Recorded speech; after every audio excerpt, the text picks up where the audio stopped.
one. That's what we need. If I were not 1,000% convinced in my mind and in my heart that we could get you drafted first overall, I wouldn't be like this. This is the play. This is the move, Freak. You gotta listen to me. I absolutely hear you, but who are they to tell me who I can't hang with my brother? No, Freak, you need to listen to him. I've been telling you the same exact thing. Mr. Dom, Frequency and Victor grew up together. They're best friends. We took the boy in and practically adopted him. Martha, I told you that boy ain't nothing but trouble. He's family. Okay, but that's my boy, and he agrees with y'all. It's not about agreeing with Vic. We're trying to prepare you for your future. You know, but it is his future. This is none of your business. Excuse me?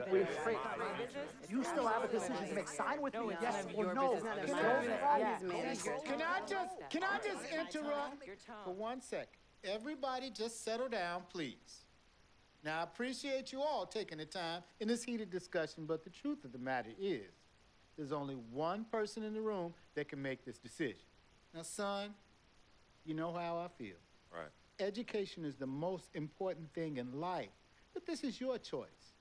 It's not your mother's or your sister's or mine. It's not your girlfriend. It's not Mr. Pagnotti's. And it definitely ain't Victor's. This is your decision, son. So you tell us what you want to do. I need 30 seconds, Freak. Okay. I have 4 beautiful children, and I want each of them to go to college and graduate.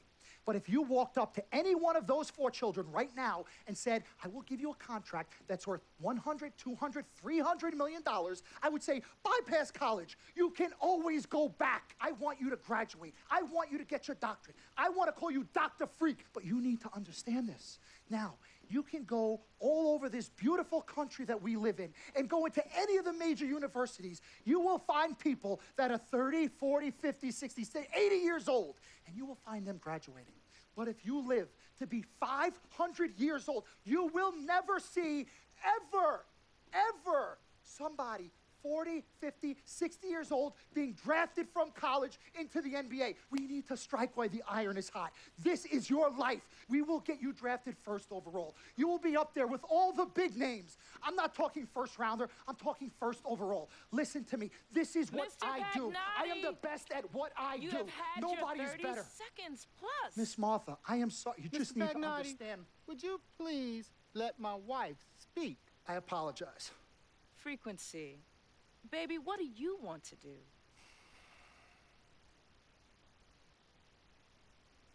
Okay. Here's what I'm going to do. I'm gonna have Cece go through this contract, front to back. I'm gonna think about it, sleep on it, pray on it, and I will call you in the morning. All right. Listen, Mr. Pete, Miss Martha, it was a pleasure meeting the two of you over telephone, and I look forward to meeting you both in person. Remember, everybody, this meeting never took place. We weren't even here. Capiche? Capiche. Okay. All right, Mom, Pops, I'm gonna call you guys later. I love you. Love you, son. Love you too, son. Bye. We met working at the post office together. Mark was a clerk and I was a carrier. And I asked her out to lunch one time and take her for a bagel around the corner from where we worked. A bagel? A bagel, yeah. With cream cheese?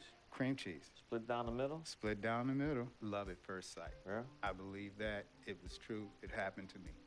Let's do this, young man. Yes, sir.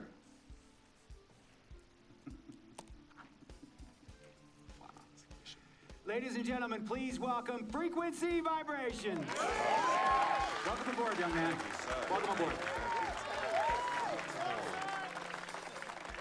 Wow.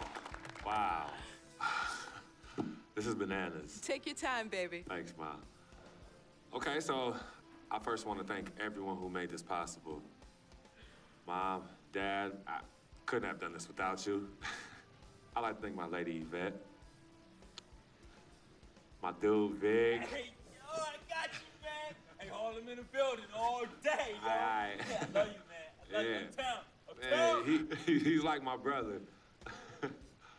Oh, gosh. And also, want to thank my sister, Cece, who is also my manager. Swish, love you. I love you more. And my agent, Mr. Don Pagnotti himself. You're the man, baby. I guess I will take some questions now. Yes, ma'am. How did you get the nickname Freak? A lot of people don't know this, but Freak is short for my very first nickname, Frequency Vibrations. Yeah, true story. I like to introduce our mother so she could tell it. Go ahead. You know, Mama. Tell Mama. No, Come on. Go get him, Mom. Thank you, everyone.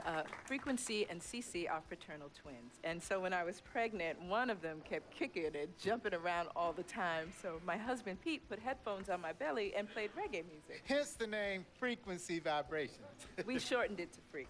How did you know who was kicking? A mother knows. A mother always knows. Are you ready for a photo op? Yes. All right. Ladies and gentlemen, please welcome the next NBA superstar, Frequency Vibration. Go ahead, son. Thank you all for coming. We will be available for one-on-ones in the back. Good job. Well done. Congratulations, son.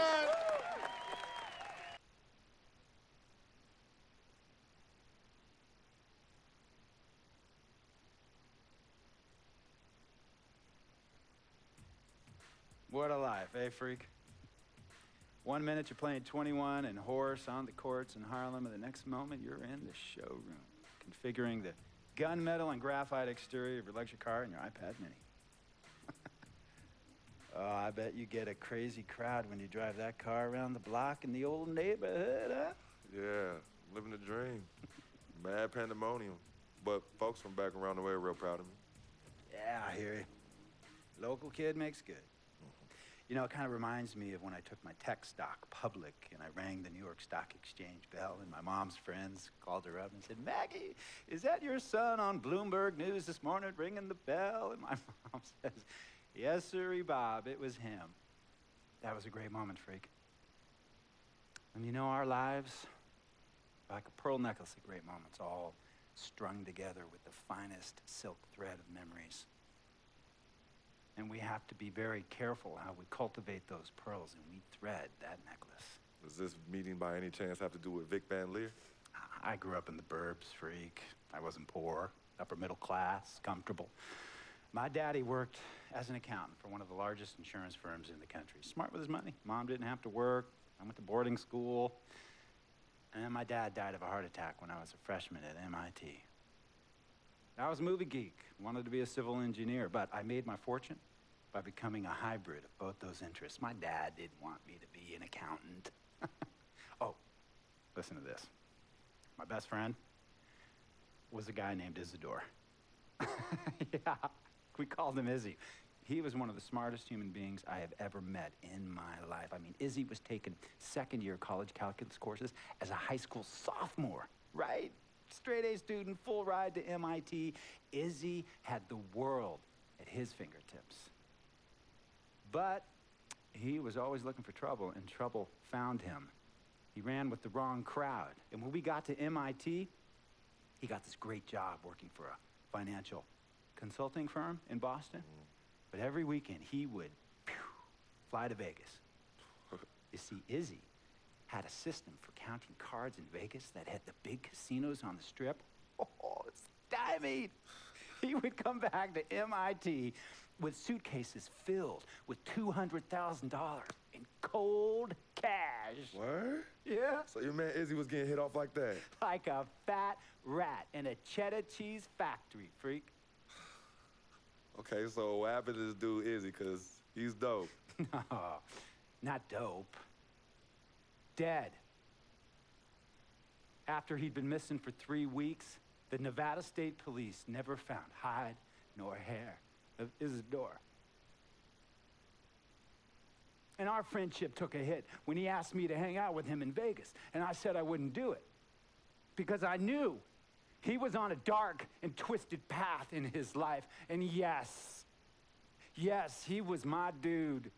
But no way was I gonna throw my life away trying to show my loyalty to a guy who really and truly didn't understand what loyalty was all about. So this meeting is about Vic. Correctamente. Okay, well, sir, Vic isn't Izzy. And why's that, freak? Well, for one thing, you and your dead friend Izzy didn't grow up poor. Me and Vic grew up in a neighborhood where we had to look over our shoulder every 2 seconds to make sure nobody was going to walk up on us and rob us. True.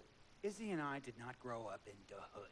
But we, like you, thankfully grew up in a two-parent household. But even that wasn't enough for Izzy. He wasn't satisfied. He was always looking for a 5-alarm fire when he already had the warmth and comfort of a loving family. This is not about class warfare, freak. This is about the consequences of making bad choices and risking it all when you feel like you have nothing to lose.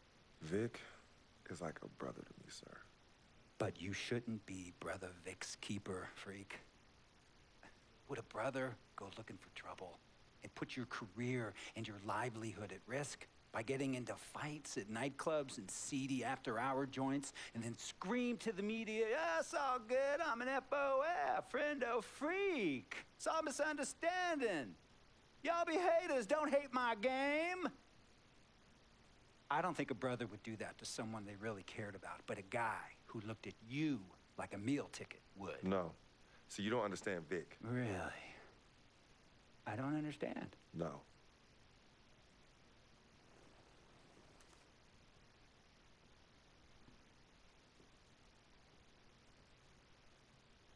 Look, man, it was a misunderstanding with the guy in the next VIP booth.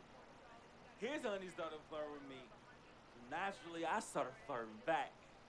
Next thing I know, Captain Cornball's off my grill piece beefing. Next thing he know, he got a 2-piece and a biscuit on his left eye. Hey, I don't know who hit him. And it damn sure wasn't me. Hey, Captain Cornball's mad because I'm an FOF, friend of freak. Hey, but check this out, though. He needs to train that hottie before he leave the house, though. Yo, he's hotties ain't loyal, man. What's there to understand? Are you freaking blind? You know, I just want to know, how much did you pay your lawyers to make all this go away? Almost 100,000. Excuse me, son, I'm sorry, I couldn't hear you. I said I paid almost $100,000. Exactly. And if you keep riding shotgun with Vic, you're gonna go broke. Quick, fast, and in a hurry. But Vic is my friend, and I grew up with him. How many times I gotta tell you, sir? Freak, this is not a request. I am not asking you to do this. I am telling you to do this. And the first order of business is that Mr. Vic Van Leer is banned from traveling with you on the road. Vic is banned from the locker room. And Vic is banned from this arena. And if I catch this guy, Vic, in or anywhere near the facilities, Mr. Vic Van Leer will be arrested for trespassing. Are you serious, sir? Brother, I'm as serious as cancer. We all know that can be deadly. You know, when me and Vic were kids, playing summer tournaments at the Dome, we always imagined making it to the pros. And after the crowds left, just a street light was on the court, like 11:30, 12 midnight, even 1 in the morning sometimes. We used to practice player introductions, running on the court, giving dab, high-fiving the teammates. Vic, he would act as an announcer. You know, he would introduce me, announce my name on the loudspeaker, and the Jumbotron would flash my image like a little guy dressed in long shorts and a jersey. And now, fresh off his 3-game, 62-point scoring streak, the youngest player to ever do so in NBA history, Frequency Vibrations.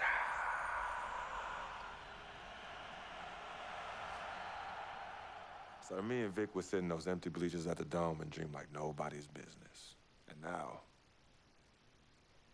I'm living a dream. For real. And in so many ways, Vic was part of that. Please, listen to me. I mean, I know this guy's your dude from way back. Look, me and Vic go way back like the front seats of a '67 Cadillac. That's good. We go way back. Did you say front seats? Front seats of a '67 Cadillac. We go way back like the front seats of a '67 Cadillac.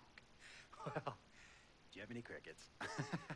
I'm gonna be the hit once again at Herbie Allen's Sun Valley Shindig because my fellow billionaires love it when I walk and talk that talk. So that almost sounds... No, let me tell you exactly what it sounds like.